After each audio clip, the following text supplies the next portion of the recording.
even though that is possibly true, something that you're also saying is that, well, is how I interpret it, is that you are essentially agreeing with the school in the ACLU versus KCBS case that said that was going to have students punished with Saturday classes and a mark on their record for silently protesting the Ferguson.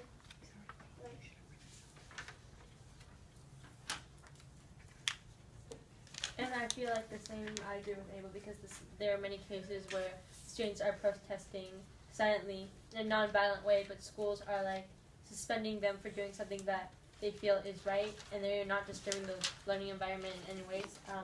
It says so in the Tinker versus Des Moines Independent Community School District.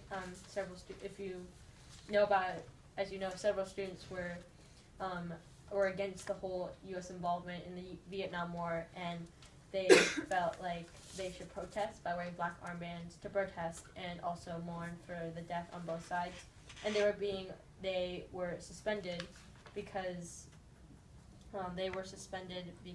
they felt like their rights. They were suspended and they sued, saying their rights were being violated. This is showing schools are creating unnecessary boundaries for nonviolent protest that is not disturbing the learning environment in any other way. I agree with what you're saying, but fairly recently there was school bans in the I Can't Breathe t-shirts at a basketball tournament, and there were people wearing warm-up shirts that were protesting over police killings of unarmed black men by wearing t-shirts that read I Can't Breathe. That were the last words of one of those victims, and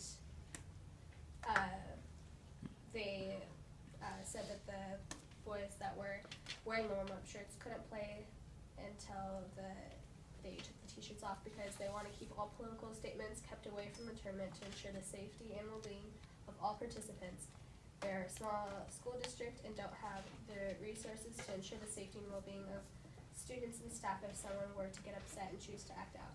And then as a result, they agreed to reinstate the boys when they took the shirts off. I agree with what you're saying. Like, with the Tinker case, when they're wearing the armbands, it might not have been disrupting learning, but it might have led to the students being acting foolish, and then it may start disrupting the learning of other students. I agree with what you're saying, but there are sometimes that people can act how they want to with freedom of speech, and they don't necessarily get punished for what they say. Like in the locker room prayers common in Utah public schools, there's a tradition before they go into a basketball game, and it's a prayer that they say. It's called the Regent's Prayer, I think, and no one has ever commented or protested to that, because all the students feel like none of their rights are being violated, even though not everyone on that team is of the same religion. Adding on to that, with limited free speech, many controversial views would not at all be voiced in the schools. Like when 3 Dixie State University students were not allowed to post flyers of satirical pictures of President George W. Bush and the revolutionary leader Che Guevara. I hear what Mia is saying about how that high school is able to say the prayer before a basketball game, but in a news article I found called Faith, Football, and the First Amendment, cheerleaders, they wrote Bible quotes on as like an inspiration for the football players to run through, and these posters were banned because it kind of shows that the school is favoring religion, so it might be offensive to anybody else there who has a different religion.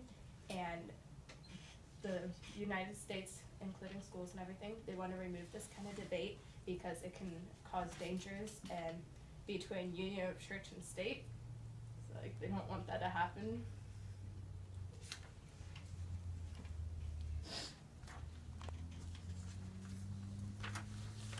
I agree with what you're saying, actually, that the First Amendment states that the government cannot take away the rights of the students, even, like, not the government or anything. And it is quoted right here in the Tinker and Desmoys case, the majority saying, it can hardly be argued that either students or teachers shed their constitutional rights to freedom of speech or expression at the schoolhouse gate.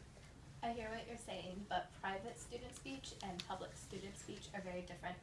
In one of the articles that I found, a student gave a very vulgar and sexual speech during a school assembly, and he was suspended for that because it was impolite to teachers, and like, you can't do that around younger students and everything.